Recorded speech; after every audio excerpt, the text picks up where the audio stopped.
trabaho. Dapat magang-maga nagwawalis na dito. Kasi mga daanan to eh.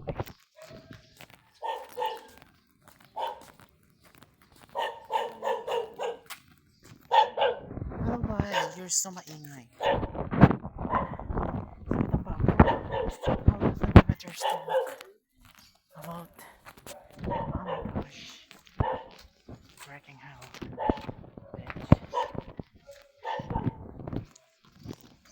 Ito yung halaman na to, oh. Pang is-is ng kaldero yan. Yan, pinapatuyo. Ini-is-is namin yan, oo. Oo. Sa Masbate, ini-is-is namin yan. Natawa nga ako yung, di ba, buhay pa yung tatay ko. Tsaka yung mga kapatid ko. Hindi naman gano'ng matalas yun eh. Di ba sa probinsya kasi, walang CR doon, sa Gubat Tumatay. Ang ginawa ko, pinatuyo ko to. Pinuna sa puwet niya. Nagsugat-sugat. Tawa ko yung tawa eh. Kasi gano'n sa probinsya eh. Ay, may tindahan dito. Walang CR. Ay, nag-online sila, girl. Online seller. O nga, nag-online nga yan. Mayroon silang ano. Look, ay, may blackbird. Oo, blackbird. Ano yan? Lucifer. Ibon ng Diablo yan. Uwak. Yung ulo niyong uwak, pag binasag mo, may uod. Oo, may uod yun. Nanguhuli kami na dati, may uod. Ang tawag namin doon, blackbird. Ano yun? Ibon ng demonyo. Super bird. Ay, pauwi na kami guys sa body. So hard. Ito pakiramdam ko sa puno na to. May tao yan. Yan, puno na yan. Kalabaw yun. May ano siya, hindi siya, mayroon siyang ibang nilalang. Kalabaw to. May shadow yan, may shadow. Kalabaw yun. Ano kayong puno yan? Alin ba? Ayun o. Saan? Ayun, Alam oh. yun, di ba? Hindi ba nakakain yan? Ewan ko, di Pine tree ata yan eh. Hindi. Ibabay. Nakakalason yan. Alaman yun. Panlason sa mga among masasama at kuripot magpasuldo. Ay nako. Papayat na yun. Oo. Nalala yun yun. Panawa siya sa Ang ganda ng video ko. Hagar. Ha? Nalala yun yun dyan. Sasabi sa sinire, na-realize niya, maliit nga ang sweldo ko. Pero maginhawa ako doon. Malaki sweldo niya, pero tamo, para siyang Kalabaw. ting-ting nakakapayat. Kasi pag mga 10,000 ang sweldo mo sa katulong, so halos hindi ka matulog, kahit wala kang pahinga. Ko. Malaki nga lang, kung kaya ng katawan. Gutom ka pa. Oo, tapos yung day off mo pa. Naranasan ko yun dati eh. Sa Bulacan. Masasama yung mga amo ko na. Pero kilala ko naman sila. 6,000 sundo ko. Okay na yan dyan.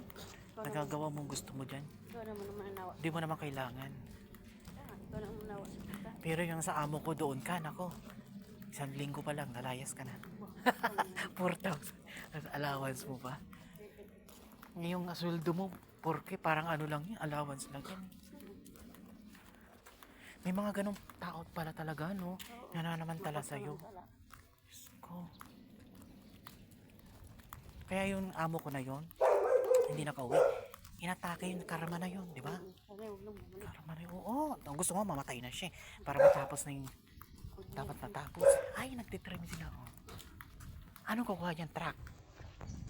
Babae, ano? Alalaan mo tinabas natin. Wala akong bayad dun. Ay, wala kang bayad. Baka hindi ako magbayad. Ako, hinihingi ako nila ng bayad. Eh. Binigyan ko 20, 50. Ganon kadami. Pero pag maliit, mga ganon, ay wala. Binibigyan ko ng kape, isang kape. Bay, ano? Hello! Ang cute ng cat. Saan ito? Bakit? Elvira pa rin to, di ba? Akonya. Kasi dati ang Elvira bago nakilang lumpo is Belcom. Ay, ang talong. Hoy! Kukuha ka ng talong. Ikaw yung kasama ko. Hoy, masama ang gawain mo yan. Halika na dito. Sa neighbors. Tara na! Iba na neighbor ko sa house. Just to walk to my car like every day. Like always eating the rice is so freaking hard. Mabilis tumaba yung sugar level of the rice in the Philippines. Cook always every single day. Ha? Ay, masarap nito yan. Ay, magulang na yan. Ah, hindi. Yung isa. Bata pa. Ay, malalaki lang. Parang Filipino size yung titi niya. Hindi pang foreigner. Hindi siya pang foreigner. Yes, malaki talaga. Tumatawag ka pa ba dun sa Asar? Sa foreigner? Hindi. Ay, hindi na. Hindi.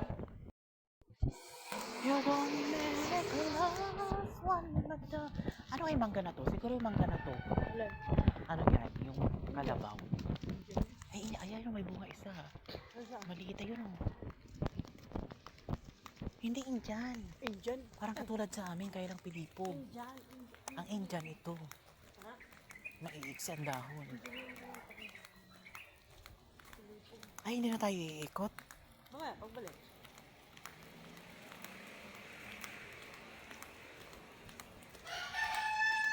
Hindi tayo bibili. Bibili ako dun sa binila natin. Wala akong bigas. Bibili ako 1 kilo, naubusan ako ng bigas. Ano? Oo. Lintik, nagkataon pa Friday ngayon, hindi pa pinadala ang pera ko. Eh, Sabado at Linggo, walang bangko. Bukas sirado ang bangko, di ba? Buti kung bukas yung ATM, makaka-withdraw ako ng pera. Ha? Tay. Sino? Ako? Dati-dati.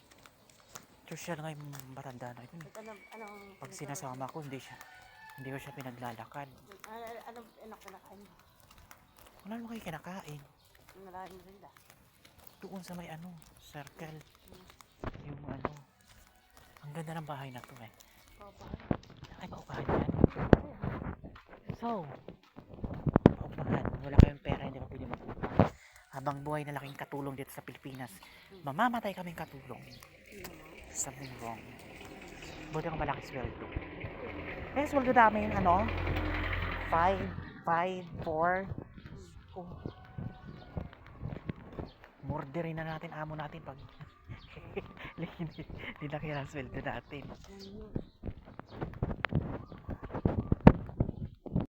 Kami kasi, tumataba for routine, for body, for morning and the Philippines. Yung mga kasama ko hindi nagbibihis eh. Ganyan na lang suot. Kasi umiikot lang naman kami dito sa Pulgar ako.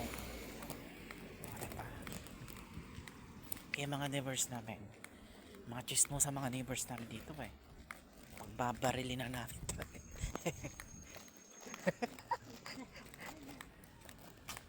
Tayo lang pinakamatagal na tayo lang pinakamatagal na katulong dito. 3 years na tayo eh. Pero yung iba, nauna sa atin. Diba? Pinakamatagal na kami na maid at tulong. Ang sweldo namin kuripot. Hindi sila sumusunod sa batas. Pero okay lang. Mag-boulevard na ng China at Philippines, pamamatay na sila. Nasa ate ang huling halakhak. Delikado nga ng ating China at saka Pilipinas. Oo, nagdidigmaan na ngayon. At saka simula nung girl, yung naputulan yung sundalo ng Philippines, di ba nagalit na si Marcos? Talagang final na daw yun. Kaya na pag natalo tayo ng China, di ba natalo yung military, syempre yun nagpo-protect sa atin. Sa inyo o whatever. Papasukin na tayo, papatayin na tayo. Wala naman tayo magagawa. Sila naman nagagawa ng kayamanan ng karagatan, di ba? Kaya sila magdusa. Nakakawa din tayo. Kasi ang iniisip ko, yung mga bata, Wala, dahil maliit. kawawa yung mga buntis, yung mga, Ganyan. Meron pa akong 4 months na po. Kaya sabihin mo sa anak mo, huwag na mag-anak na madami. Crisis ng mundo ngayon. Opo.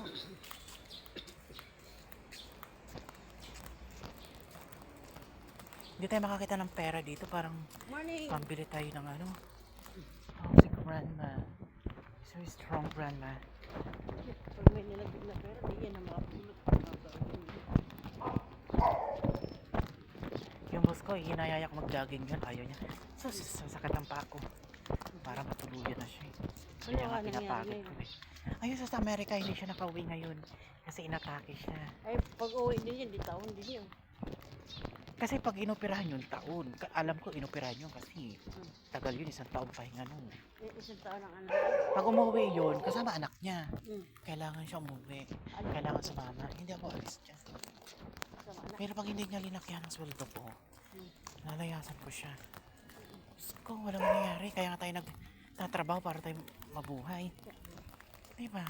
Kami naman, kahit ganun sweldo namin. Who's Okay naman that? ang pagkain.